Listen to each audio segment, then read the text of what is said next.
오늘 갈라디아서 뜯어먹기 5번째 시간인데, 자, 우리 앞에 분들, 옆에 분들, 자리 잘 앉으셔서 이렇게 멀리 인사하겠습니다. 반갑습니다. 은혜 많이 받으십시오. 하고 인사하겠습니다. 갈라디아서 뜯어먹기 5번째, 갈라디아서 3장 1절부터 14절의 말씀인데, 제가 곧바로 말씀을 읽게 돼요. 읽고 설명하기 때문에 오늘 본문은 그냥 읽으면서 제가 설명을 해드리도록 그렇게 하겠습니다. 자, 갈라디아서에 대한 말씀 처음 소두에 이렇게 말씀을 드렸어요. 사도 바울이 갈라디아에다가 편지를 쓰는데 평상시의 모습이 아니라 약간 흥분되고 속상한 표로 표현을 하더라. 평상시에는 굉장히 은혜와 평강이 너희에게 있어라 하면서 어떤 편지글을 조금 갖췄지만, 이게 처음부터 이 바울이 갈라디아에서 편지를 쓰는데 뭔가 흥분된 어조와 흥분된 글의 모습들을 우리는 잠깐 첫날 보게 되었습니다. 평상시의 모습이 아니었어요.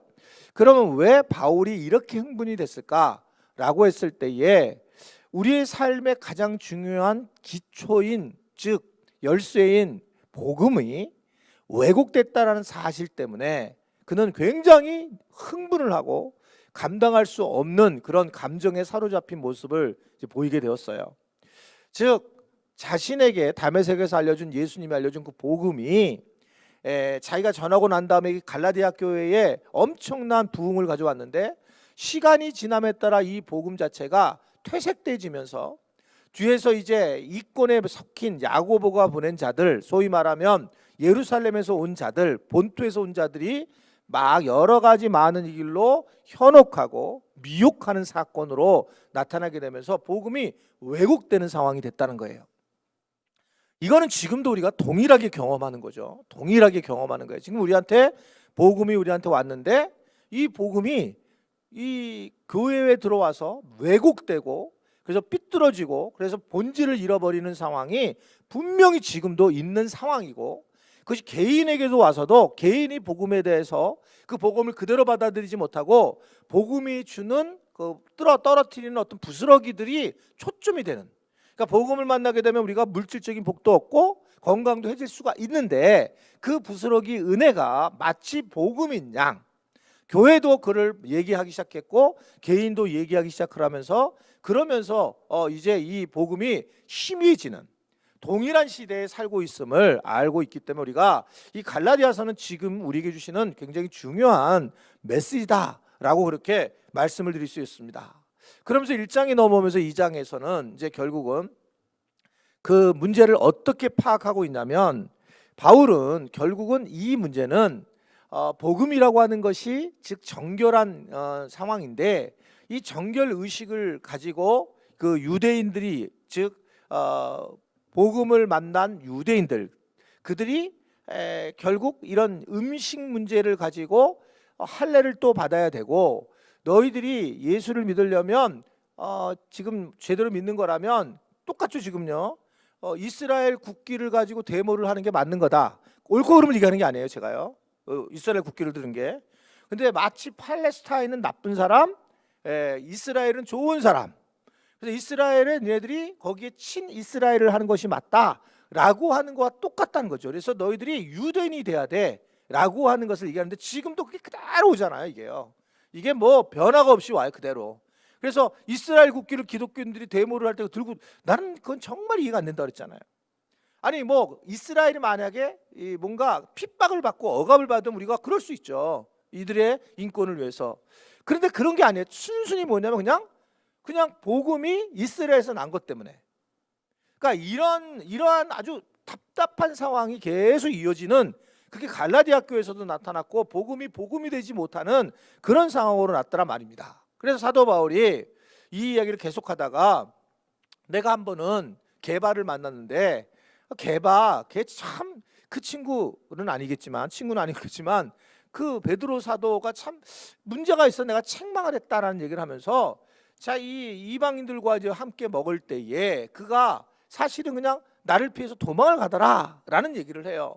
그러면서 이게 단순히 먹는 문제를 떠나서 대표인, 유대인의 대표 사도인 베드로조차도 이런 식으로 지금 이 상황이 되니 유혹당하고 미혹당하는 상황이 되었다라고 하면서 사도 바울이 정말 얼마나 복음의 본질 순수성을 지키려고 애를 쓰느냐의 모습들을 보여주고 있습니다. 그것이 퍼져나가서 누구에까지 퍼져나갔냐면 그 대단한 순수한 착하고 아주 성경에서 신실한 종으로 여기는 바나바까지 오염이 되는, 그러니까 바나바까지 결국은 그렇게 복음에 대해서 순수했던 그 마음들을 잃어버리는 상황이 됐다라는 것을 이야기를 하고 있습니다. 그래서 13절에 보면 그렇게 나온 거죠. 시작. 남은 유대인들도 그와 같이 외식함으로 바나바도 그들의 외식에 유혹되었다라는 거예요.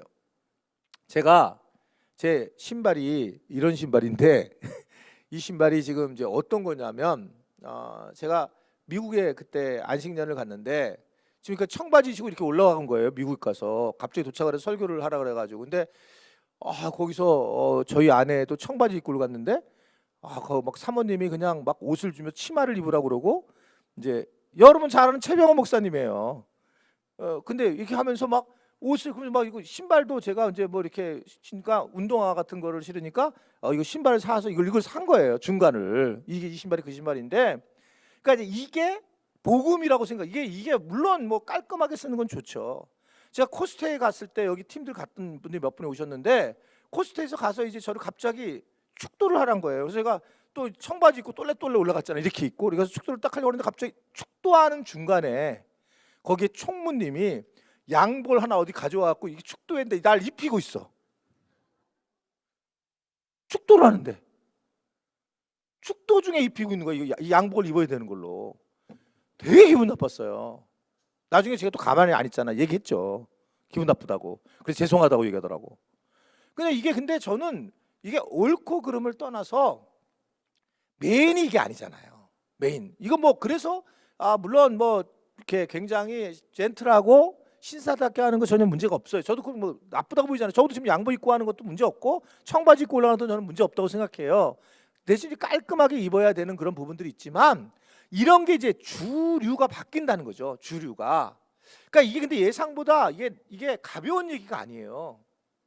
그러니까 이게 심각한 문제가 되는 거예요. 그러니까 복음이 실제로 왜곡이 되는 작은 것처럼 보이지만 실제로 복음이 문제가 되는 상황이 갈라디아 교회에 나타나게 된 걸 볼 수가 있습니다. 사도 바울은 복음이면 충분하다고 하는데 복음의 찌꺼기들을 통해서 자꾸 복음이 왜곡되는 상황으로 나타나게 되는, 결국 그러면서 이들이 바울을 계속 공격하게 되는, 그래서 바울은 이 비난에 감당할 수 없는 상황이 되는 그런 상황에 이제 계속 여였던 게 2장까지의 쭉 이야기였습니다.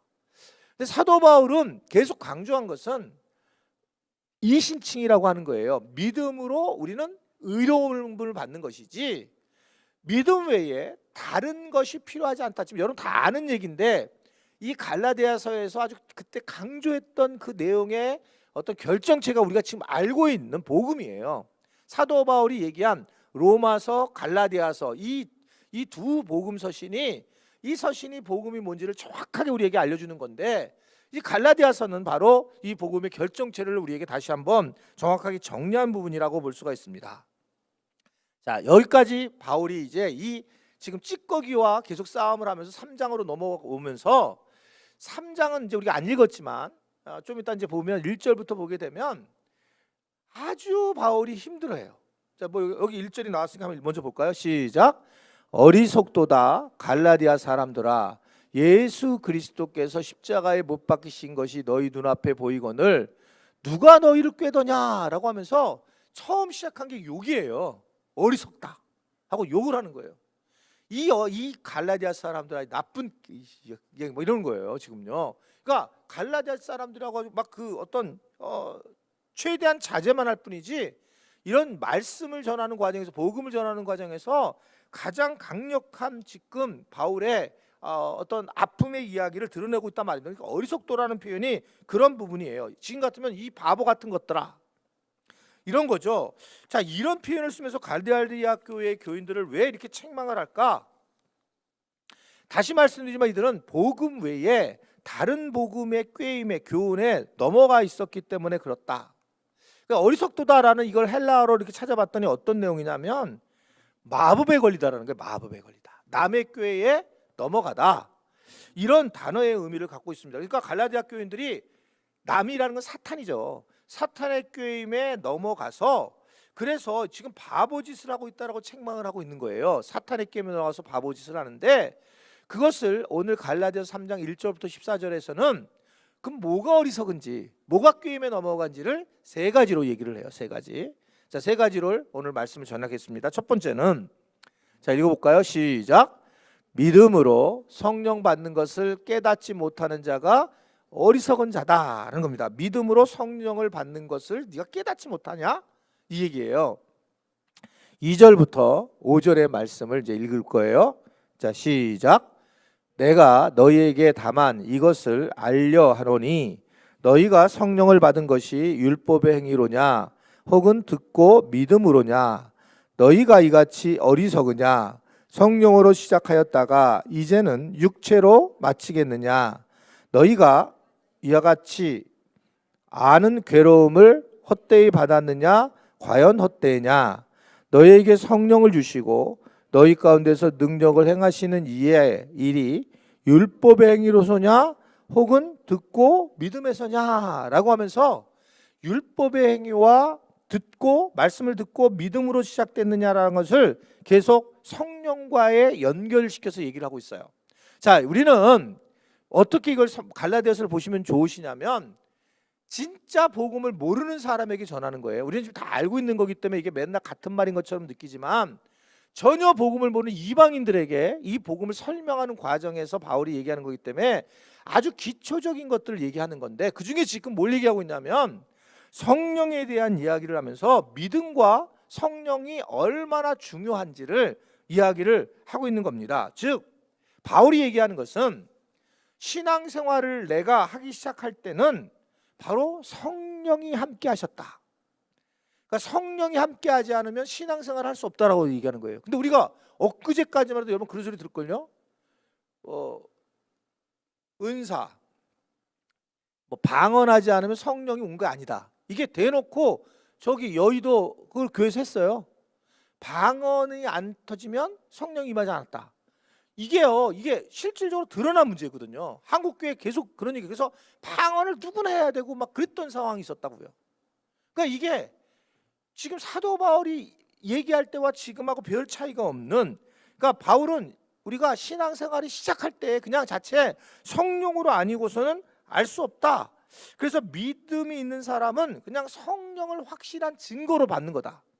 적어도 수요기도에 여러분들이 나와 있다라고 하는 자체는 내가 믿음 생활 잘 못하는 거 인정하고, 그거는 뭐 인정하고 주님 앞에 죄송스러운 거 인정하지만 여러분들이 이 자리에 모여 있는 자체는 성령이 아니고서는 할 수 없다는 걸 믿으시기를 바랍니다.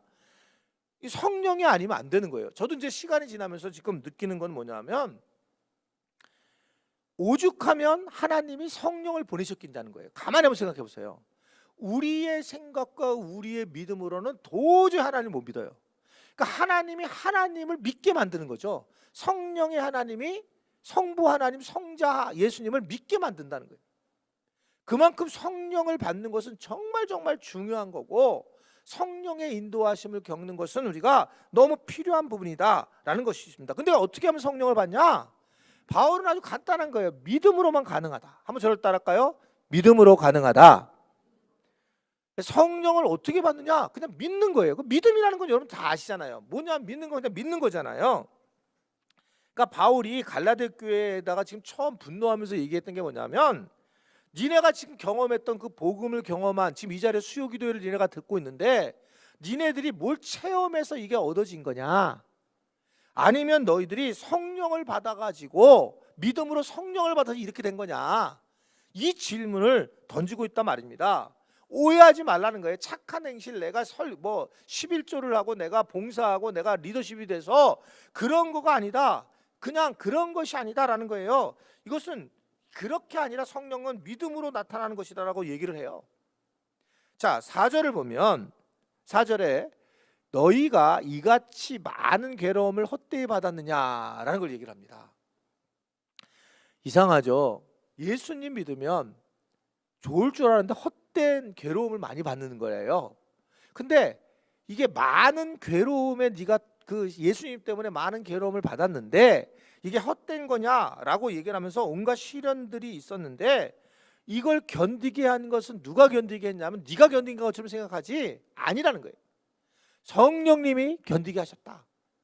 그러니까 이게 성령님 하신 일이지 내 힘으로 할 수 없는 일이라는 거예요. 내 힘으로. 여러분 내 힘으로 할 수 있는 일이 거의 없어요. 사실 우리가 주님을 만나고 난 이후부터는 성령을 우리가 믿음으로 성령을 받고 난 다음에 성령께서 해주셔야지 우리의 힘으로 할 수 있는 일은 거의 없다. 우리는 그냥 죄성으로 갈 수밖에 없는 그런 존재라고 하는 것을 이야기를 하고 있습니다. 결국 그 선행으로 일어나는 것이 아니라는 것을 사도 바울은 명백하게 말씀을 하세요. 그래서 5절에 보면 자 시작 너희에게 성령을 주시고 너희 가운데서 능력을 행하시는 이의 일이 율법의 행위로냐 혹은 듣고 자 이해가 되시죠? 성령을 주셨다는 게 누가 주신 거예요? 하나님이. 너희 가운데서 행하시는 능력을 행하시는 분도 하나님이. 근데 이게 율법의 행위냐 듣고 믿음으로 가능한 얘기냐라는 것을 물어보고 있단 말입니다. 이걸 물어보고 있는 거예요. 그러니까 결국 여기가 가장 중요한 우리가 할 수 있는 중요한 생각이지만 가장 무지한 부분이라는 거죠. 그러니까 믿음과 성령은 굉장히 불가분한 관계가 있다. 그래서 믿음이 있는 사람은 성령의 사람이고 성령을 받은 사람들은 믿음의 사람이라는 것을 이야기하고 있단 말입니다. 근데 주님이 성령의 경험을 하게 될 때 따라왔던 게 은사였단 말이에요. 그러니까 은사가 저희 교회는 강조가 이제 이 부분이 안 돼서 잘 적응하시는 것 같아요. 은사 정말 중요해요. 은사 한번 경험하면 믿음이 확 자라요. 은사를 경험하면. 그러니까 뭐 별의별 은사들이 예상치 못한 은사들이 많다 그랬잖아요. 경험을 해보면. 그러니까 저도 신대원을 가게 된 결정적 이유는 머리를 써서 간 게 아니에요. 은사 경험, 예언의 은사를 경험하고 그 다음에 방언의 은사를 경험하면서 깜짝 놀란 거죠. 막 혀가 빠바박 그냥 꽈배기처럼 꼬여지고 막 머리가 생각이 나는데 막 입에 터져 나오는데 막 예언을 하고 있고 막 그러니까 막 와 이런 일이 그랬는데 그게 큰 저희가 하나님 살아계시는 게 있어서 정말 큰 도움을 받고 그래서 여러분들이 은사 사모하는 거 필요해요. 그게 잘못된 게 아니에요. 문제는 은사가 성령으로 은사를 받아야지만 성령을 받았느냐 그렇지 않다는 거죠. 그러니까 이 정리는 여러분들이 내가 신앙생활 하는데 이렇게 헐헐하지 이럴 때 은사 받는 거 중요해요. 은사 경험하는 거. 그러니까 은사를 경험해서 성령께서 주시는 선물을 경험하는 건 중요하다. 제가 이번에 오늘 이번 주에 그 해금강교회라는 교회를 갔다 왔는데 거기 있는 목사님이 아시잖아요. 그 목사님이 저희 교회가 그냥 감사회를 거기 써줬잖아요. 근데 그 목사님이 저를 어떻게 기억하고 있냐면 20년 전에 그 여의도 순복음교회 강의했을 때 그분이 오셨다네요. 우리 교회 부목사로도 신청을 했는데 제가 안 뽑았다고 그러더라고. 그러면서 그 안 뽑아가지고 지금 너무나 후회한다고 목사님 내가 우리 교회 한번 와봤으면 좋았는데 그러면서 그분이 얘기하는 게 20년 전에는 제가 거의 탤런트 같았던 거 생긴 게 머리가 노란 머리 쫙 하고 왔는데 막 진짜 아주 끝내줬다고 오늘 가면서 날 쳐다보면서 치근하게 쳐다보면서 그 얘기를 하더라고요. 이렇게 이제 늙어가지고 어떻게 자는 이 표정으로 그렇게 표정을 지으면서 얘기를 하는데 이제 제가 그때 여의도 강의를 무지 다녔잖아요. 한 7, 8년 여의도 순복음교회 강의를 다녔는데 근데 그때 제가 얘기했어요. 몇 번. 여의도 그 고통에는 순복음재단은 펜타코스탈이라고 하는 그 교단들은 진짜 프로그램이 없어요. 확신만 성장만 제자하는 거 없다니까요. 소그룹 이런 표현도 안 써요. 그냥 구역 하나 하고 딱 하나가 성령이에요. 성령 기도회, 성령 대망의 날, 성령 수양회, 성령밖에 없어. 근데 실제로 그분들이 굉장히 은혜를 많이 받고 굉장히 부유해지고 이게 현실입니다. 그러니까 놀랬던 거죠. 어떻게 이런 일이 벌어질까? 여러분 그만큼 성령의 힘은 굉장히 막강해요. 성령의 힘은. 그러니까 성령님을 우리가 장로교 계통 쪽에서 이런 은사들을 무시하고 이러는 건데 여러분 신앙생활은 신비예요. 신비 없이 이성으로만 하면 안 되는 겁니다. 어느 정도 지나면 신비로움이 있어야 돼요. 그러면 믿음이 확 자는데 신비가 근데 전부는 아니라는 거죠. 거기에 매달리게 되면 결국 우리는 잘못된 신앙생활을 하게 돼 있다. 이걸 얘기하는 거죠. 그래서 사랑이 최고지 무슨 은사 막 하지 마라. 이게 바울이 고린도 교회에다 얘기한 거예요. 사랑이 최고다라는 거가. 근데 그건 근본적으로 은사가 있는 것도 굉장히 중요하다는 거죠. 어떻든 결국 믿음을 가진 거는 결국 우리는 성령의 사람이라는 것을 알고 믿고 성령을 받는 것. 여러분 주님을 믿으세요? 그럼 성령이 내가 믿는 것을 믿는다라는 그런 내가 믿어 진짜 내 믿잖아. 내 믿어지잖아. 그러면 성령이 임하셨다는 사실을 알게 되고 그것이 뭘로 알게 되냐면 너희가 믿고 성령을 받는 거다. 아멘이세요? 믿고 성령을 받는 것. 내가 믿음으로 성령을 받는 것. 파는 게 아니라는 거죠. 이 성령이. 그냥 믿음으로 성령을 받는 걸 네가 알지 못하느냐 하면서 어리석도다 갈라디아 사람들아라고 얘기를 하고 있어. 이게 너희들이 어리석었다. 자, 두 번째는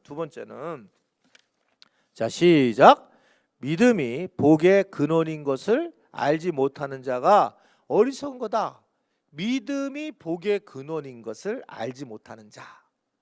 제일 중요한 게 뭐냐? 바울은 얘기하는 것은 믿음을 통해서 우리가 복음을 만나게 되고 믿음을 통해서 복의 근원이 된다라는 것을 얘기를 하고 있어요.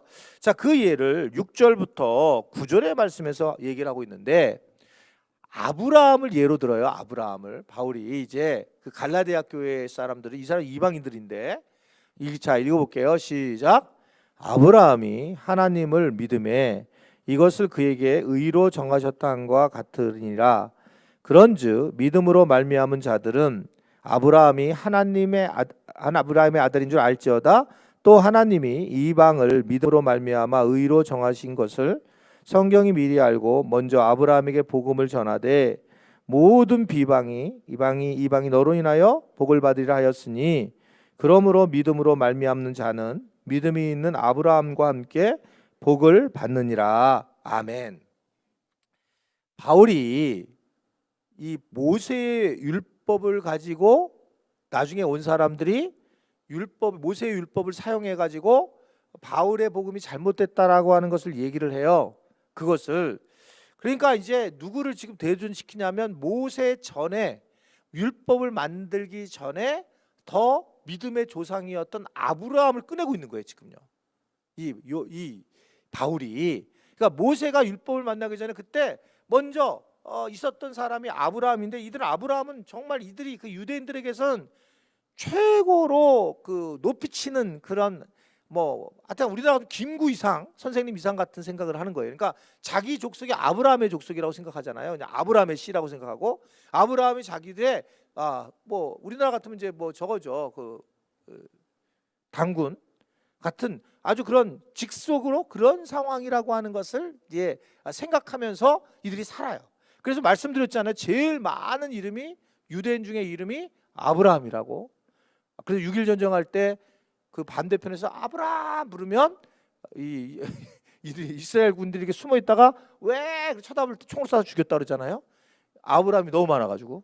그러니까 근데 그 아브라함 자체가 이들에게 있어서는 결국은 중심의 어떤 신앙 세계 중심이었다 이렇게 볼 수가 있어요. 그런데 이 아브라함은 모세 이전에 훨씬 인물이었기 때문에 이 믿음의 조상 아브라함을 등장시키면서 결국 이스라엘 민족의 복이 된 사람은 아브라함이었다라고 하면서 이것을 논리적으로 피고 있는 장면이 이제 오늘 본문의 내용입니다. 아시다시피 아브라함은 지금 이 오늘 얘기한 얘기들이 대부분 창세기 12장부터 15장에 나온 얘기예요. 아브라함이 어떻게 복의 근원이 됐는지. 그러니까 아브라함에게 하나님이 나타나셔서 내가 약속을 했다. 큰 민족의 조상이 되게 하겠다. 그러니까 그때의 아브라함은 아무것도 할 수 있는 게 없어요. 그래서 그 하나님의 말씀을 믿었고 하나님은 그 믿은 것 자체를 그의 의로 여겼고 그는 그 믿음을 가지고 실제로 행동을 했고 그리고 그 행동을 하는 것에서 하나님은 복을 내렸고 이런 관계 형성이 된 거예요. 그러니까 처음으로 하나님과 사람이 어떻게 관계 형성을 하면서 믿음과 하나님 됨으로 하나님 노릇하시고 또 이 사람은 믿음을 어떻게 갖느냐의 이런 표본이 누구였냐면 아브라함이었어요. 아브라함이 표본이었는데 아브라함이 도대체 어떻게 신앙생활을 했는가? 그러니까 아브라함은 하나님을 그냥 믿은 겁니다. 그게 우리가 창세기 15장 6절 말씀이 너무너무 유명한 말씀이에요. 자, 읽어볼게요. 시작. 자, 이게 되게 중요한 얘기인데 여기서 아브라함이 아니고 아브람이에요. 그러니까 즉 아직 완전한 믿음이 이루어지지 않았을 시대예요. 근데 그가 하나님을 믿었다는 거예요. 근데 하나님은 믿은 거 하나를 의로 여기셨다. 그러니까 이 바울이 이걸 턱 잡고 이걸 이신칭의로 끌고 들어와요. 믿음으로 의롭게 된다. 이거를 바탕을 둔 것이 성경이 바로 여기 부분이에요. 로마서와 갈라디아서에 바탕을 둔 성경이 창세기 15장 6절이에요. 그러니까 믿음을 그 믿음을 가지고 의로 여김을 받는다. 아무것도 필요하지 않다. 복음은 아무것도 필요하지 않고 하나님을 믿는 방식은 그냥 믿는 거로 의인이 되는 것이지, 여러분 그냥 믿는 거라는 거예요. 다른 게 필요 하나도 없다. 이게 엄청난 복음을 얘기하고, 믿으면 돼. 그냥 믿으면 된다. 변발 같은 거 안 해도 돼. 머리 안 잘라도 돼. 뭐 여기에 저기 꼭 신사복 입고 안 올라와도 돼. 그런 거 필요 없다는 거예요. 그냥 믿음으로 의로움을 받는 거다. 아멘이십니까? 우리가 다 알고 있는 아주 중요한 출발을 우리한테 하고 있어요. 믿음으로 의를 받는 것이지 믿음 외에 다른 것이 필요하지 않다라는 것을 얘기를 하면서, 이게 먼저 아브라함에게 하나님이 전한 복음이다. 니네가 생각하는 큰 아빠, 니네가 생각하는 이 민족의 조상, 그 조상인 아브라함이 처음 만난 복음은 뭐냐면 바로 이것은 이러한 복음이라는 것을 얘기하고, 의롭다함으로 믿음으로 받는 복음이다라는 것을 얘기하고 있습니다. 본문 7절부터 9절의 말씀도 마찬가지예요. 본문 7절부터 9절의 말씀 한번 볼까요? 시작. 예, 거기 뭐라고 나오냐면 믿음으로 말미암는 자는 아브라함과 함께 복을 받는다라고 하는 것을 쭉 얘기하고 있어요. 그러니까 이게 지금 무슨 얘기냐면 바울이 이 문제를, 자기의 지금 복음에 대한 문제를 해결하려고 하다 보니까 아브라함을 끌어들이면서, 그러면 아브라함과 같이 복을 받아야 된다. 이들은 아브라함처럼 복을 받는 걸 제일 중요하게 여겨, 인생에서요. 아브라함처럼 복이 되는 거. 그러니까 복을 받으려면 어떻게 해야 되냐면 아브라함처럼 믿으면 되는 건데, 그럼 아브라함과 같이 똑같이 믿음을 가지면 돼. 그 믿음은 뭐냐면 그냥 믿는 거야. 그냥 하나님을 믿으면 되는 거야. 그것이 축복의 길이야 라고 얘기를 하면서 바로 우리가 아브라함의 아들이 되어야 된다라고 하는 것을 말씀을 하고 있는 걸 볼 수 있습니다. 게다가 이 마지막 부분을 보게 되면 9절 이하를 보게 되면 모든 이방인이 너를 인하여 복을 받는다라고 함께 선포를 해요. 그러니까 단순히 아브라함의 복이, 9절 한번 띄워줄 수 있으면 띄워주시면 좋겠는데, 자 시작. 그러므로 믿음으로 말미암는 자는 믿음이 있는 아브라함과 함께 복을 받느니라 라고 얘기를 하죠. 그러면서 결국 그 앞부분에 보면 8절에 보면 모든 이방이 너로 인하여 복을 받으리라 라고 얘기를 해요. 모든 이방인이 너를 인하여 복을 받으리라 하면서 이 아브라함의 복이 유대인을 넘어서서 모든 이방인에 넘어갔다. 근데 뭘로 아브라함의 복을 받느냐? 뭐라고요? 믿음. 여러분 재미없죠? 다 아는 거지만 다시 한번 정리하는 거예요. 그러니까 우리가 다 아는 거예요. 근데 믿음으로만 의로움을 받는 것이지 다른 거로 받는 게 아니다 라는 것을 얘기를 계속하면서 아브라함을 끌어들이면서까지 얼마나 믿음으로 우리가 믿음으로만 하는 것만으로도 충분하다는 것을 이야기를 하면서, 믿음으로 우리가 하나님의 복을 받는다는 사실을 여러분 아셔야 된다는 거예요. 다른 게 아니라 믿음만 가지면 되느냐? 믿음만 가져도 된다. 그래서 바로 우리가 하나님의 복을 누릴 수 있다라고 하는 것을 말씀을 하는 거예요. 그거를 지금 니네들이 딴짓하면서 딴 생각하는 이 어리석은 이 갈라디아 이 인간들아, 이렇게 얘기를 하는 거예요. 지금요 엉뚱한 얘기를 하고 있느냐? 믿음 외에 행위도 필요하다는 거예요. 행위가 필요하지 무슨 구원을 받는데 행위가 없으면 되냐? 이런 얘기를 하고 있다는 거죠. 세 번째는, 마지막 세 번째는 시작. 믿음으로 저주로부터 살아나게 될 것을 모르는 자는 어리석은 자다라고 말씀을 하고 있어요. 저주로부터 살아나게 될 것. 자, 오늘 10절부터 14절의 말씀을 볼게요. 10절부터 14절. 자, 시작. 무릇 율법 행위에 속한 자들은 저주 아래에 있나니 기록된 바 누구든지 율법 책에 기록된 대로 온갖 일을 항상 행하지 아니하는 자는 저주 아래에 있는 자라 하였음이라. 또 하나님 앞에서 아무나 율법으로 말미암아 의롭게 되지 못하는 것이 분명하니 이는 의인이 믿음으로 말미암아 살리라 했습니다. 율법은 믿음에서 난 것이 아니라 이는 행하는 자를 그 가운데 살리라 하였느니라.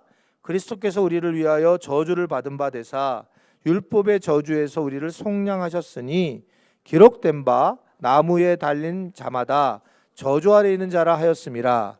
이는 그리스도 예수 안에서 아브라함의 복이 이방인에 비치게 하고 또 우리로 하여금 믿음으로 말미암아 성령을 약속을 받게 하려 함이니라 라고 얘기를 하고 있습니다. 자, 여기서 사도 바울은 굉장히 무서운 단어를 써요. 저주라는 단어를 씁니다. 저주. 자, 이 저주는 굉장히 거슬리는 단어잖아요. 여러분 다른 거 모아도 우리가 싸울 때 그냥 아이 너 나쁜 인간이야 이렇게 얘기하는데 너 저주하겠어 이런 거는 진짜 끝나는 거잖아요. 저주라는 단어를. 근데 여기 저주를 많이 쓰고 있습니다. 그런데 이 본문을 해석할 때에 바울은 어떤 저주를 얘기하냐면 지금 하나님의 저주가 아니고 율법의 저주를 얘기하고 있는 거예요. 율법의 저주. 그러니까 율법의 저주를 해석을 하면서 이 완화시키려고 하는 율법을 어느 정도 완화시키려고 하는 모습을 보이고 있는 겁니다. 그러니까 자, 율법은 여러분 좋은 거예요, 나쁜 거예요? 좋은 거예요. 율법이 뭐예요? 하나님의 말씀이에요. 이거 좋은 거니까 지금 막 비교를 하는 거예요, 지금요. 그러니까 하나님과 하나님의 말씀은 다른 거예요. 그러니까 율법은 절대 나쁜 게 아니에요. 예수님이 율법을 완성하러 온 거잖아요. 그러니까 율법이 나쁜 거로 생각하시면 안 돼요. 워낙 강력하고 율법이 중요하기 때문에 이 부분이 자꾸 율법에 대한 문제를 제시하는 것이지 율법은 굉장히 중요한 거예요. 근데 하나님과 하나님의 말씀을 구분을 잘해야 된다는 거예요. 이게 아주 그 디테일하게 이 부분을 정리하는 것이 중요한데 그런데 이걸 진짜 구분이 가능하냐는 거예요. 그러니까 구분을 하려고 하는 것이 진짜 어떻게 보면 굉장히 발상이 위험하다라고 하는 것을 얘기하고 있습니다. 결국 율법이 축복하는 것은 가만히 보게 되면 하나님이 축복하는 거고 그리고 율법이 저주하는 것은 결국 하나님이 저주하는 것과 비슷하지 이게 완전히 구분할 수 있느냐? 그럴 수 없다라고 하는 것을 얘기하면서 결국 여기서 말하는 율법의 저주는 하나님께서 함께 죄의 문제를 지적하고 있는 것과 마찬가지다라고 하는 것을 이야기를 하고 있는 겁니다. 결국 오늘 바울이 얘기하는 것은 율법에 기록된 대로 온갖 일을 항상 행하지 아니하는 자는 저주 아래 있는 자라라고 그렇게 얘기를 하고 있고 실제로 이 저주 때문에 우리가 이 죽음을 당하는 영적인 죽음을 당하는 상황이 됐다라는 것을 설명을 하고 있습니다. 그런데 이제 여기서 바로 반전이 일어나는 거죠. 자, 우리는 이 저주를 받게 되었는데 우리가 이 율법의 저주를 받게 되었을 때에 율법은 양갈의 컵날 같은 거죠. 자, 율법에서 너희를 내가 구원할 거야. 잘 지키면 구원을 할 거야. 이거는 이 말이 율법이면 반대는 뭐예요?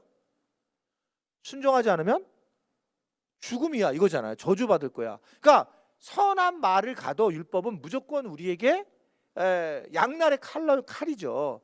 그러니까 교회라고 하는 데가 저는 법으로 할 수 없는 데라고 생각해요. 근본적으로. 그러니까 교회는 정말 문제가 됐을 때에 법으로 하는 거지만 교회는 아까 오늘 기도를 하셨잖아요. 우리 권사님이 교회는 은혜의 공동체예요. 그러니까 교회는 대체적으로 은혜로 가는 거예요. 은혜로. 그러니까 이게 왜냐하면 법은 양날을 쓰거든요. 양날을. 법이 들어오면 교회는 굉장히 어려워져요. 정리가 되지만 그러니까 뭐 필요성은 있는 거죠. 당연히 필요성은 있지만 그러나 한번 저를 따를까요? 교회는 은혜의 공동체다. 교회는 은혜로 푸는 곳이에요. 교회는 법으로 푸는 데가 아니에요. 본래요. 그러니까 법이라는 단어가 많이 나오면 교회는 어려워지게 되어 있어요. 힘들어지게 되어 있어요. 그러니까 지금 왜 그러냐면 아까 이것처럼 법은 율법지 이렇게 양날을 쓰기 때문에 이것이 치게 되면 반대편은 죽게 되는 저주를 받게 되는 이쪽이 복이 되면 율법을 잘 지키면 복이 되지만 율법을 갖다 안 지키면 저주가 되는. 그러니까 이 율법이 참으로 두려운 그런 모습으로 나타나게 되는데, 그냥 참 두려운 말이란 말입니다. 그러니까 결국 이러한 상황에 율법이 이제 쳐서 저주가 됐을 때에 저주가 된 쪽으로 갔은 사람이 대부분 인간들은 다 갔다는 거죠. 왜냐하면 인간은 다 죄인이었기 때문에. 자, 그 얘기를 하려고 하는 거예요 지금요. 인간에서 율법으로 딱 쳤는데, 율법이 나쁜 게 아닌데 쳤는데 대부분 다 저주의 대상으로 갔다는 거예요. 이 저주는 어떻게 해결해야 되느냐? 예수 그리스도의 보혈로만 해결이 가능하더라. 다 아시잖아요. 즉 예수 그리스도의 십자가의 보혈로서 동물의 피로 하나님이 우리에게 그림을 알려주셨는데, 이 문제를 해결할 수 있는 것이 레위기를 통해서. 그런데 이게 예수 보혈의 피로서 가능한 것을 알고 예수님께서 이 죄를 담당하셔서 속량을 하셨다, 피를 흘리셨다, 그래서 저주를 담당하셨다. 좀 더 이 오늘 바울이 표현하는 이야기는 뭐냐면 스스로 저주를 받게 됐다. 여러분, 이게요, 내가 예수님이 십자가를 지셨다 이렇게 우리가 표현을 쉽게 하잖아요. 근데 무슨 소리냐면 내가 받을 저주가 있어요. 저주. 하나님이 율법적으로 우리에게 말씀하신 저주. 이 저주의 대상이 예수님이 내가 그 대상을 내가 저주를 대신 받는다 하고 저주를 받았다라고 하는 것을 말씀을 하고 있는 겁니다.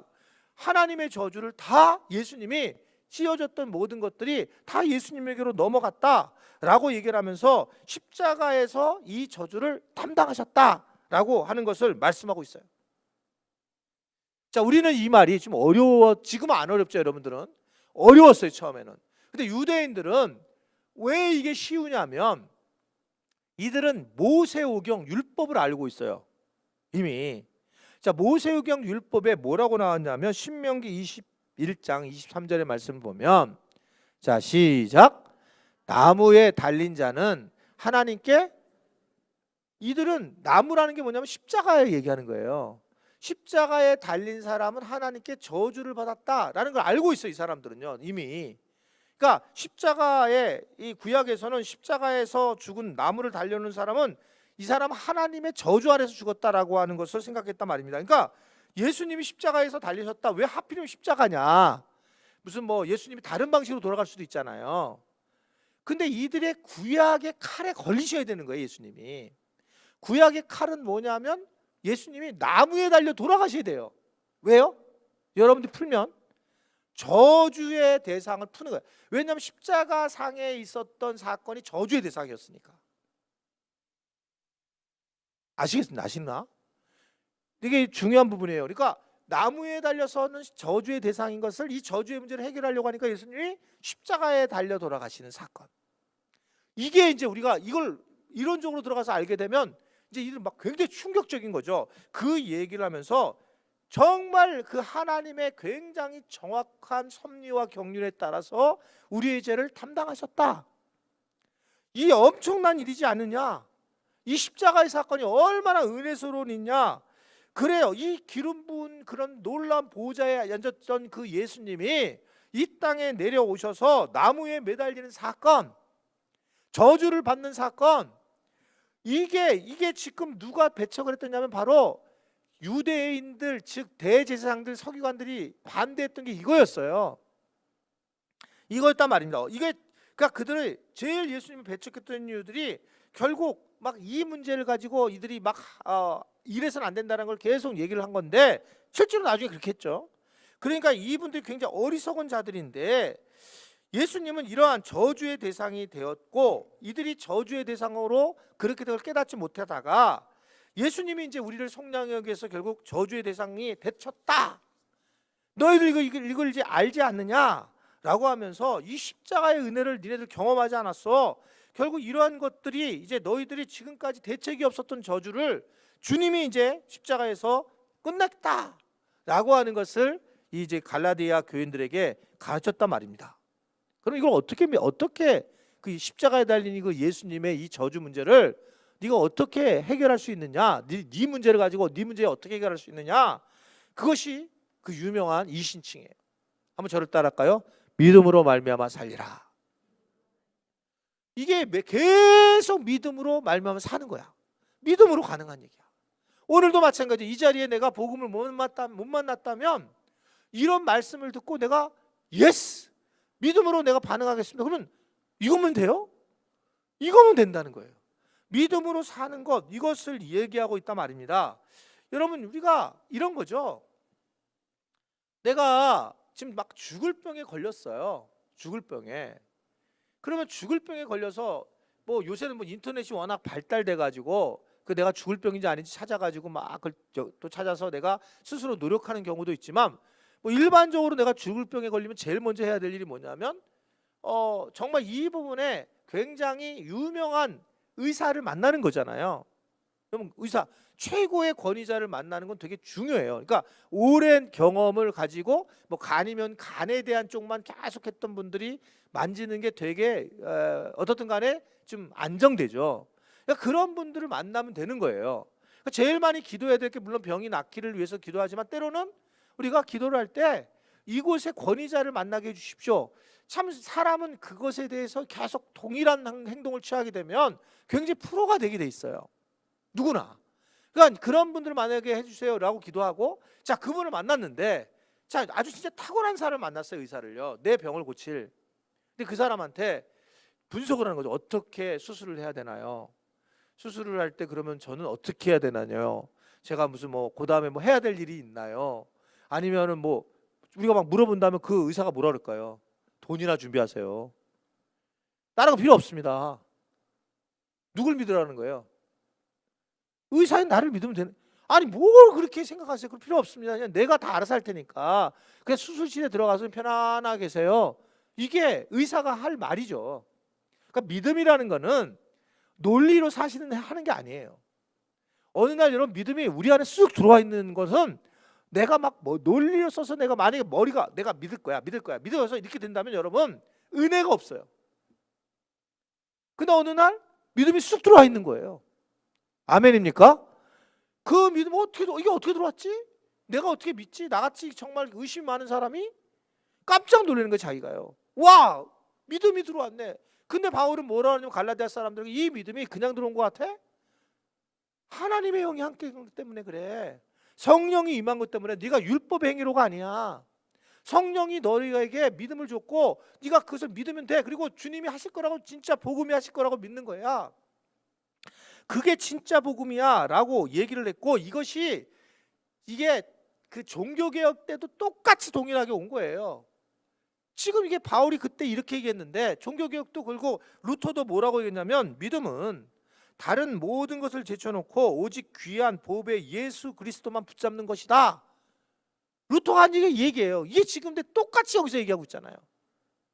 그러니까 이게 종교개혁을 일으킬 때도 믿음이라는 것은 그냥 예수님만 붙잡는 거야. 아멘이십니까? 그냥 그렇게 믿음이 쉽냐? 쉬운 거예요. 믿음이. 그럼 나머지 그럼 내가 어떻게 살아? 나머지는 그냥 주님이 오라면 오는 거고 가라면 가는 거고 있으라면 있는 거예요. 그러니까 살아가는 거예요. 이게 지금 바울이 이 부분을 얘기를 하면서 그러면서 믿음이 최고로 중요하다는 거예요. 믿음이. 왜 믿음이 최고로 중요하냐면 복음이 워낙 막강하니까. 제가 뭐 여기서 또 우리 새로 등록하신 분들이 계시니까, 제가 복음을 만났었는데 중학교 2학년 때 만났다 그랬잖아요. 복음을 예수님 앞에 딱 손들고 나온 게 중2 때고, 그리고 제가 교회 건축하고 목사 안수 받고 신학 공부 다 끝났는데, 제가 이 두려움 때문에, 이 빚이 막 엄청났을 때 두려움 때문에 벌벌 떠다가 복음학교를 가게 됐다 그랬잖아요. 복음학교 가서 일주일 동안 복음학교에서 들은 게 저한테, 방금 제가 왜 복음을 몰랐겠어요. 근데 저한테 딱 준 게 딱 하나였다고. 그게 총체적 복음. 총체적 복음이라는 게 뭐냐면, 나는 예수님을 믿는 거, 이건 복음이에요. 총체적 복음이라는 것은 그 복음이 일을 한다는 걸 아는 거예요. 복음이 목회를 해주고, 복음이 물질도 주고, 복음이 내 삶을 지배한다. 그러면서 나는 한쪽 복음만 갖고 있었다는 걸 알게 됐다고 그랬잖아요. 나는 예수님을 믿습니다. 어떻게? 나는 예수님을 믿고 천국에 하나님 나라 갈 수 있습니다. 난 분명히 믿습니다. 여기를 끝마쳤는데, 더 안 믿은 게 뭐냐, 그 다음 몰랐던, 확장을 못 시켰던 게 뭐냐면, 그 예수님이 내 일을 정말 해주실 거라는 거예요. 그걸 알게 되면서 탁 나오고 나서 우리 교회가 성장했어요. 여기 많이 아실 거예요. 우리 교회가 막 폭발적으로 성장하기 시작했어요. 그때 제가 탁 내려놓고 나서. 그러니까 그때 그래서 제가 우리 교회는 주님이 하셨구나라는 생각을 하는 이유가 제 힘을 할 수 없는 거거든요. 여러분 지금 복음이 계속 우리가 이 복음을 우리가 받았는데도 불구하고 계속 마귀는 희석화시키고 다른 복음에 다른 걸 끼어든다는 거죠. 다른 게 끼어드는 거예요. 내가 예수를 믿으면 그 복음이 내 삶을 책임진다는 걸 믿으시기를 바랍니다. 이게 아주 분명한 신앙을 가졌는데 믿음으로 이걸 믿어야 된다는 거예요. 믿음으로 가능한 얘기다. 믿음으로 이게 이루어지는데 내가 나 의사 선생님 못 믿겠어요. 안 되겠어요. 나는 못 믿. 여러분 끝이에요. 하나님이 그렇게 우리를 만드셨는데 이 땅에서 살아가는 방식은 뭐냐면 예수 믿고 살아가는 거야. 예수 믿으면 구원받고 그 구원이 죽어서도 구원받고 살아서도 구원받아. 예수 믿는 순간에 너는 그리스도와 함께 죽은 거야. 그래서 너는 그리스도 안에 있는 거야. 네가 산 게 아니야 이제. 계속 말씀했잖아요. 근데 막 우리 계속 살아가지고 휙휙 올라가지고 이게 분노가 올라가지고 못 견디고 막 걱정이 올라가서 못 견디고. 바울이 이게 정확하게 얘기했는데 복음은 그리스도와 함께 산 거야. 이미 죽고. 이 얘기를 하고 있잖아요.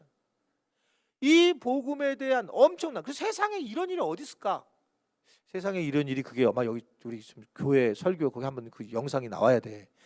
세상에 이런 일이 없는 거예요. 세상에 어떻게 이런 일이 있지? 그게 복음이에요. 그러면 제가 늘 얘기하잖아요. 여러분 좀 재수없다고 생각할지 모르겠지만 살아도 좋고 죄송해요. 코로나 걸려도 좋고 주님이 하시는 거다. 근데 최대한 마스크 쓰고 노력하셔야 되죠. 근데 내가 이게 안 하고 싶어서 되는 게 아니잖아요.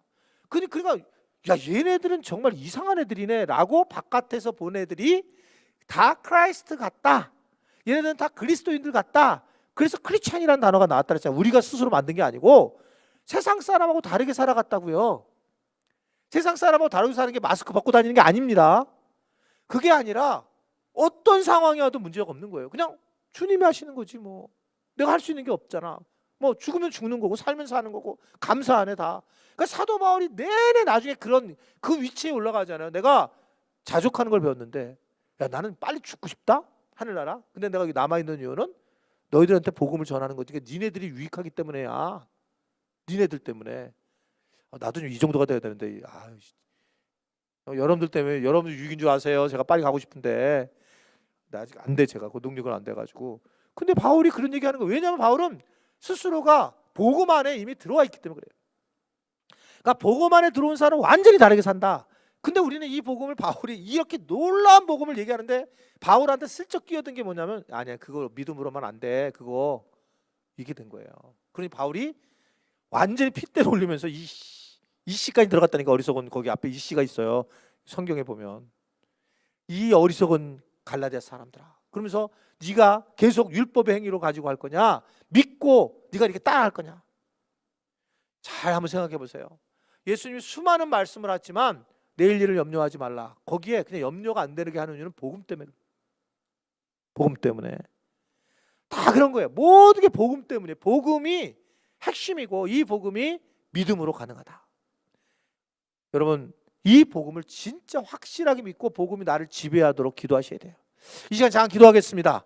오늘 말씀을 생각하면서 주님 내가 이 복음에 대해서 자꾸 우리 생각이 너무 많은데 믿겠습니다. 주님 내가 믿음을 가질 수 있도록 성령님이 나를 붙잡아 주십시오. 성령님 나를 도와주십시오. 내가 자꾸 세상 생각을 갖고 두려워 떨 때가 많이 있습니다. 주님의 이 성령께서 지금 나에게 임하여 주셔서 나를 붙잡아 주시고 인도하여 주옵소서. 우리 이 시간 정말 간절히 기도했으면 좋겠습니다. 우리가 이 시간 한 10분 정도 주님을 의지하면서 주님을 바라보면서 내게 믿음을 주옵소서. 믿음이 없는 것이 문제입니다.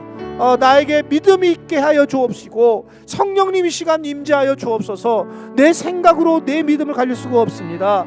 나는 이제 이 세상 사람이 아닙니다. 그리스도와 함께 죽었고 그리스도와 함께 살았습니다. 나는 복음의 사람입니다. 복음으로 나를 승리하게 하여 주옵소서. 복음으로 내가 마귀의 게임에 넘어가게 하시고 내가 믿음을 갖고 믿음으로써 복음을 내 삶에 지배하도록 주여 붙잡아 주옵소서. 우리가 다 같이 한번 주여 한번 하고 한 10분 정도 간절히 기도하겠습니다. 주여 아버지 하나님, 주님께서 우리를 붙잡아 주셔서 이 시간에 주의 영광 안에 거하게 하심을 감사합니다. 아버지 하나님, 우리가 믿음으로 살아가게 하여 주시고 믿음으로 우리가 하나가 되는 은혜를 누리도록 주여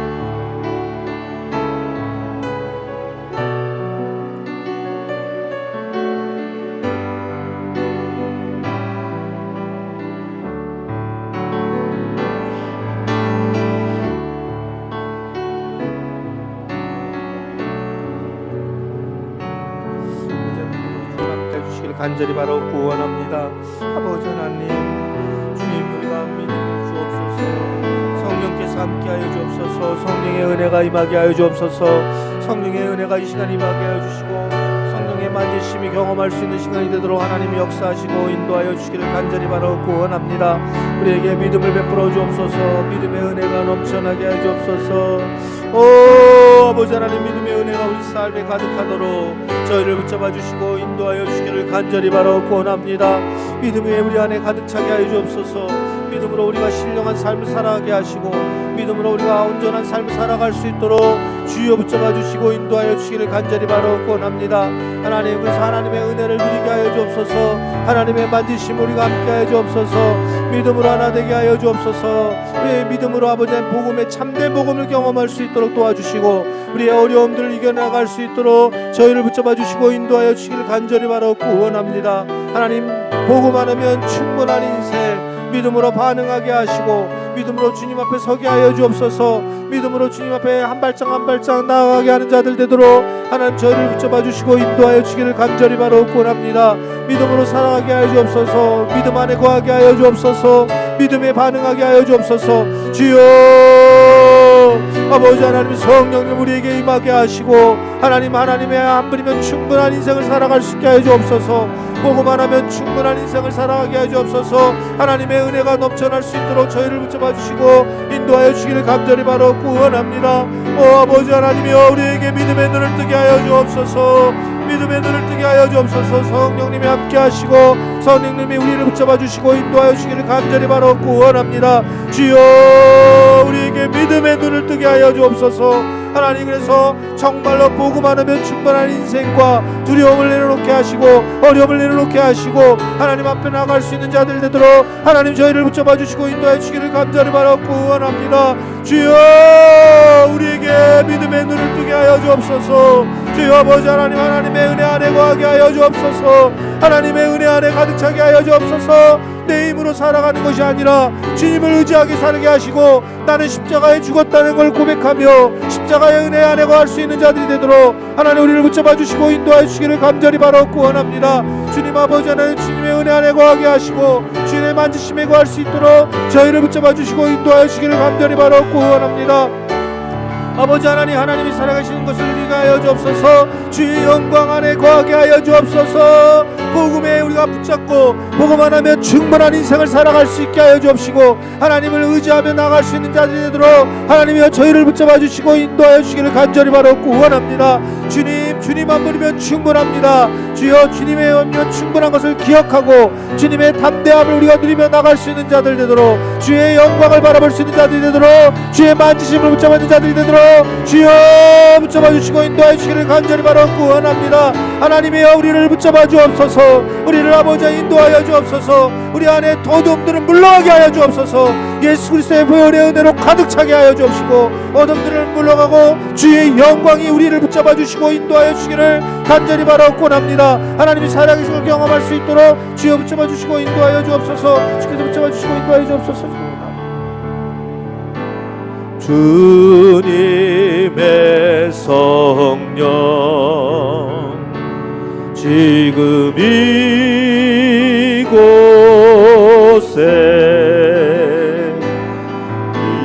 임하소서.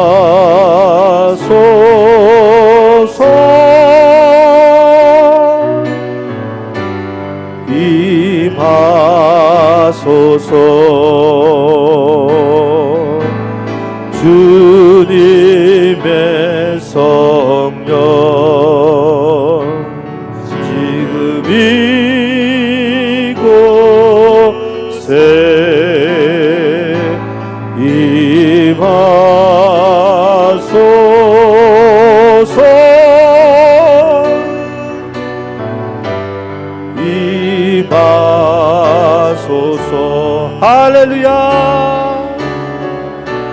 할렐루야 할렐루야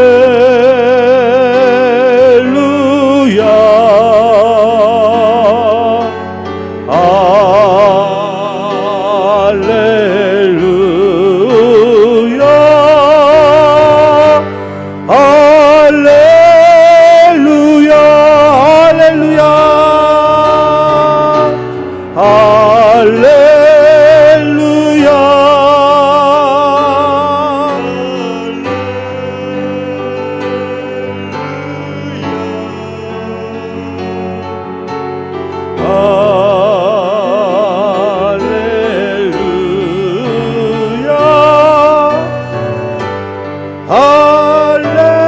할렐루야. 주님의 성령 지금 이곳에, 주님의 성령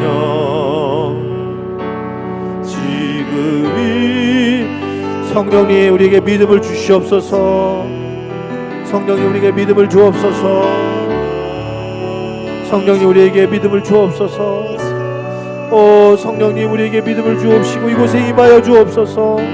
기도하는 모든 하나님의 백성들에게 임하여 주옵소서. 할렐루야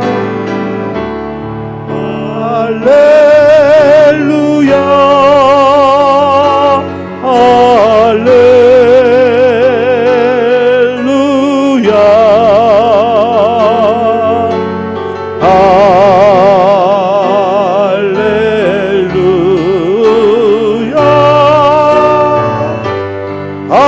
할렐루야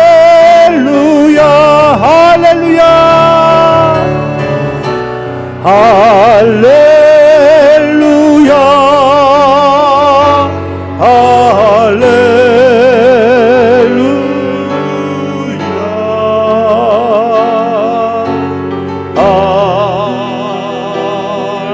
할렐루야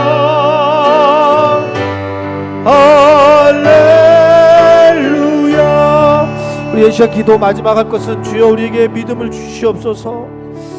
믿음이 가장 중요합니다. 우리가 코로나19를 퇴치하는 것도 중요하지만 그보다 더 중요한 것은 주님, 내 안에 영적인 코로나가 있습니다. 내 하나님과의 관계를 막고 있는 어둠이 있습니다. 주님, 마귀가 주고 우리를 속이고 있는 율법의 행위들이 우리 안에 가득 차 있습니다. 성령 하나님, 내가 믿음으로만 가능하다고 하오니 믿음을 갖게 하여 주옵소서. 믿음으로 복음을 경험하게 하시고 믿음으로 복음의 삶을 살게 하여 주옵소서. 믿음을 주옵소서. 우리가 이 시간 성령님을 기다리면서 간절히 주여 한번 하고 마지막 기도하겠습니다. 주여, 아버지 하나님, 우리에게 믿음을 허락하여 주옵소서. 믿음의 은혜를 우리에게 베풀어 주옵소서. 믿음으로 함께하는 시간을 갖게 하여 주옵소서. 믿음으로 우리가 하나님 앞에 서나갈 수 있는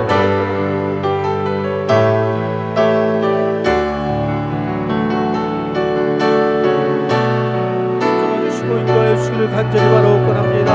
아버지 하나님여, 이 시간에 믿음을 베풀어 주옵소서. 주님을 만날 수 있는 믿음을 성령께서 우리를 붙잡아 주시고 인도하여 주시기를 간절히 바라옵곤 합니다. 성령님이 우리를 붙잡아 주옵소서. 성령님 우리와 함께하여 주옵소서. 성령님께서 우리를 붙잡아 주시고 우리 안에 믿음이 회복되는 은혜가 있게 하여 주옵소서. 우리에게 믿음이 회복되는 은혜가 있게 하여 주옵소서. 주님, 우리를 붙잡아 주옵소서. 아버지 하나님, 우리를 붙잡아 주옵소서. 우리가 주님 믿음을 붙잡기를, 주님을 잡기를 원합니다. 주의 은혜를 잡기를 원합니다. 우리에게 믿음을 베풀어 주옵소서. 성령 하나님, 우리를 지켜 주옵소서. 우리를 아버지 하나님 앞에 아름다운 모습 써나갈 수 있는 은혜가 있도록 주여 붙잡아 주시고 인도하여 주시기를 간절히 바라옵고 원합니다. 아버지 하나님께서 주의 영광이 드러나갈 수 있도록 저희를 붙잡아 주시고 인도하여 주시기를 간절히 바라옵고 합니다. 주여 아버지 하나님, 주님 앞에 온전한 은혜가 임하게 하여 주옵소서. 주님의 영광이 임하게 하여 주옵소서. 주님의 사랑이 넘쳐나갈 수 있도록 저희를 붙잡아 주시고 인도하여 주시기를 간절히 바라옵고 합니다. 믿음의 우리 삶을 살아갈 수 있도록 주여 붙잡아 주옵소서. 주의 영광을 드러나갈 수 있도록 주여 붙잡아 주시고 인도하여 주시기를 간절히 바라옵고 합니다. 주님 앞에 함께 하여 주옵소서. 주님 앞에 나갈 수 있도록 주님 붙잡아 주옵소서. 주님의 성령 지금 이곳에, 주님의 성령 지금 이곳에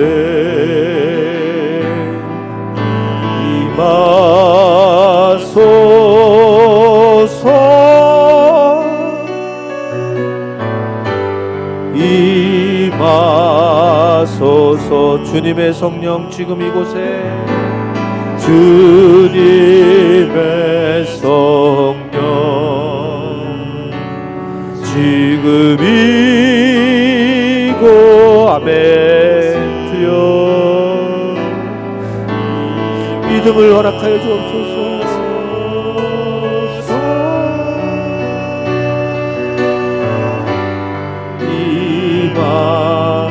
주님을 찬양합니다. 할렐루야. 할렐루야 할렐루야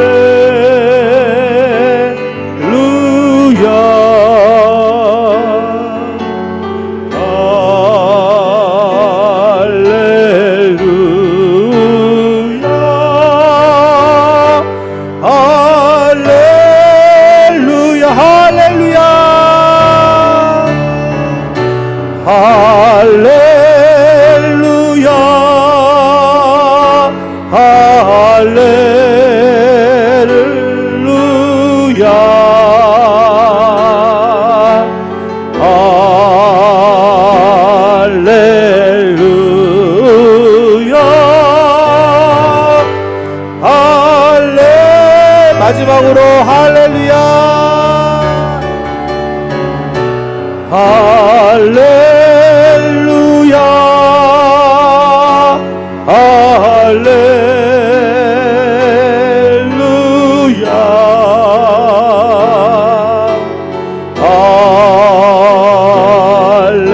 할렐루야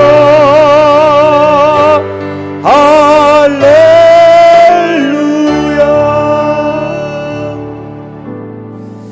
하나님 아버지, 다시 우리가 복음 앞에 서야 하겠습니다. 여전히 우리가 두렵고 떨림으로 이 땅을 살아가고 있는데 주님은 하나의 킥밖에 주시지 않았습니다. 믿고 구원받겠느냐? 성령을 받고 네가 믿음을 갖고 복음 안에 쓰겠느냐? 우리가 복음 앞에 쓰겠습니다. 믿음을 허락해 주십시오. 세상의 두려움에 빠지지 않고 이제 우리가 새로운 인간, 새로운 삶을 살아가도록, 새로운 피조물로 살아가도록, 내일 일을 염려하지 않도록 복음 안에 결정하면 살도록 우리를 붙잡아 주옵소서. 이 시간 각자가 하나님 앞에 기도한 것들을 주님 들어 주옵소서. 무엇보다 믿음을 베풀어 주시옵소서. 우리 지체들에게 믿음을 베풀어 주시고 성령이 함께하여 주옵소서. 다시 복음 앞에 서는 은혜를 누리게 하여 주옵소서. 복음 안에면 충분한 고백과 삶이 되게 하여 주옵소서. 사도 바울처럼 충분히 자족하는 삶을 살게 하시고 하나님 앞에 맡기는 그런 믿음의 삶을 살아갈 수 있도록 하나님 우리를 붙잡아 주시고 인도하여 주옵소서. 하나님 잡동사니 같은 복음을 부끄럽게 만드는 일들을 내려놓게 하여 주옵시고, 주님, 나는 주님의 것입니다. 어찌하든 주님이 내 안에 있으며 내가 주 안에 있습니다. 오직 주님만이 나의 전부입니다. 고백하게 하시고 승리하게 하여 주옵소서. 하나님, 세상 곳곳에서 승리하는 우리 지체들이 되도록 성령이 함께 하시고 성령의 은혜가 넘치도록 붙잡아 주옵소서. 이제는 우리 주 예수 그리스도의 은혜와 하나님 아버지의 놀라우신 사랑하심과 성령의 교통 역사 인도하심이 오늘 다시 한번 주님의 성령을 의지하며 믿음을 갖고 복음 앞에 다시 나아가서기를 다짐하는 우리 지체들 머리 위에, 또한 오늘 현장과 또 온라인을 드리는 모든 우리 하나님의 백성들 머리 위에 이제부터 영원토록 함께 하시기를 간절히 축원하옵나이다. 아멘.